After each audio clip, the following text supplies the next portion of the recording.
బాబులో ఓటమి భయం కనిపిస్తోంది. 4 దశాబ్దాల రాజకీయ అనుభవం, దేశంలోని అత్యంత సీనియర్ రాజకీయ నాయకుడు, టెక్నాలజీ పితామహుడు, దేశానికి ప్రధానమంత్రుల్ని, రాష్ట్రపతుల్ని అందించిన అనుభవం, ప్రపంచానికి పాఠాలు నేర్పిన ఘనత, ఇవన్నీ ఇప్పుడు ఏమైపోయాయో తెలీదు. ఎన్నికలు సమీపిస్తున్న తరుణంలో చంద్రబాబులో ఓటమి భయం కనిపిస్తోంది. ఆయన అసహనం ప్రదర్శిస్తున్నారు. ప్రత్యర్థులకు బలమైన హెచ్చరికలు చేస్తున్నారు. నిన్న కాకినాడలో బీజేపీ కార్యకర్తలపై చంద్రబాబు చేసిన వ్యాఖ్యలు, హెచ్చరికలు ఆయనలో పెరిగిపోతున్న ఓటమి భయాన్ని ప్రస్ఫుటంగా చూపించాయి. ఒక మహిళా కార్యకర్తపై ఆయన ప్రదర్శించిన జులుం, చేసిన హెచ్చరికలు ఆయనలో రోజురోజుకు పెరుగుతున్న భయాన్ని బట్టబయలు చేశాయి. కాకినాడ సంఘటన బయటపెట్టిన మరో ముఖ్య విషయం ఏంటంటే చంద్రబాబు ఓడిపోతున్నారనే విషయాన్ని పోలీసులు కూడా గ్రహించినట్టున్నారు. లేకపోతే నిరసనకారుల్ని ఆమడు దూరాన పెట్టే పోలీసులు ఏకంగా చంద్రబాబు ప్రయాణిస్తున్న బస్సు వరకు అనుమతించడం అంటే చిన్న విషయమేం కాదు. ఓటమి భయం ఉన్నప్పుడు మాత్రమే చంద్రబాబు స్వరం పెంచుతారు. గతంలో 2004లో విద్యుత్ ఉద్యమకారుల విషయంలో చంద్రబాబు ఇలాగే స్వరం పెంచి గద్దించారు, హెచ్చరించారు, బెదిరించారు. ఇలాంటి ప్రవర్తన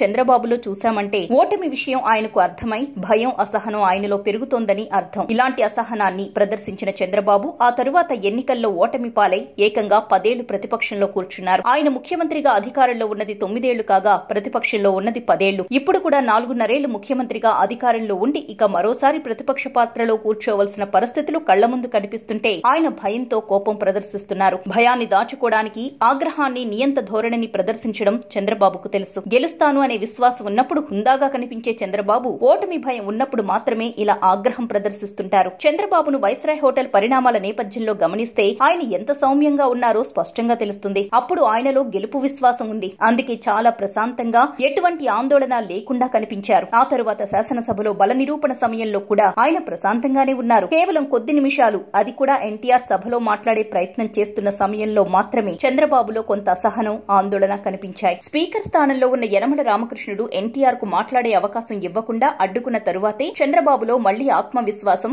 హుందాతనం, గెలుపు ధీమా కనిపించాయి. ఇలాంటి చంద్రబాబు ఇప్పుడు తన అసలు నియంత రూపాన్ని బయటపెడుతున్నారు. కాకినాడలో తన ఓటమి భయాన్ని ప్రజలకు పరిచయం చేశారు. ఇది ఆయన పతనానికి కనిపించే గుర్తు. ఓటమి విషయం ఆయనకు అర్థమైపోయింది. ఆయనలో ఆందోళన మొదలైంది. ఈ ఆందోళనలో రానున్న రోజుల్లో ఆయన మరింత ఆగ్రహం చూపిస్తారు, అసహనం ప్రదర్శిస్తారు, నియంతలా ప్రవర్తిస్తారు. ఇవన్నీ ఆయన ఓటమి భయంతో చేసే చర్యలే.